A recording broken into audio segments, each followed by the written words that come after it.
এবার একটা মজার হাদিস শোনেন, সহিহ বুখারী। এক সাহাবী দৌড়ে এসে রাসূল সাল্লাল্লাহু আলাইহি ওয়াসাল্লামকে বলতেছে, হে আল্লাহর রাসূল, আমি তো শেষ।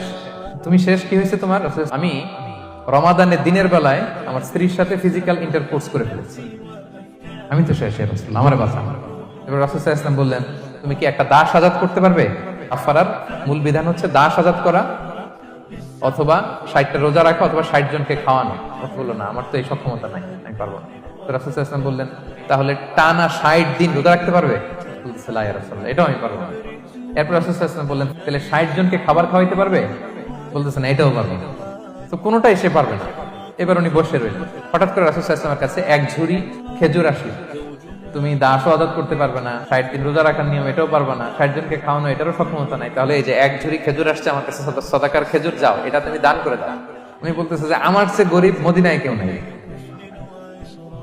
এই লোকের কাণ্ড দেখে, এই সাহাবী রাদিয়াল্লাহু তাআলা আনহুর কাণ্ড দেখে রাসূল সাল্লাল্লাহু আলাইহি ওয়াসাল্লাম হাসি আর থামা রাখতে পারলেন না। ফাদাহিকান নবী সাল্লাল্লাহু আলাইহি ওয়াসাল্লাম, রাসূল সাল্লাল্লাহু আলাইহি ওয়াসাল্লাম এমন হেসে দিলেন যে ওনার দাঁত দেখা গেল। এরকম হাসি উনি হাসেন না। এরপর রাসূল সাল্লাল্লাহু আলাইহি ওয়াসাল্লাম বললেন, কি আর করা, যাও, ইযহাব ফাআতইমহু আহলাক, যাও নিয়ে তোমার ফ্যামিলিতে খাও। তো এই মজার হাদিসটা এই কাফারা রিলেটেড হাদিসের মধ্যে এসেছে।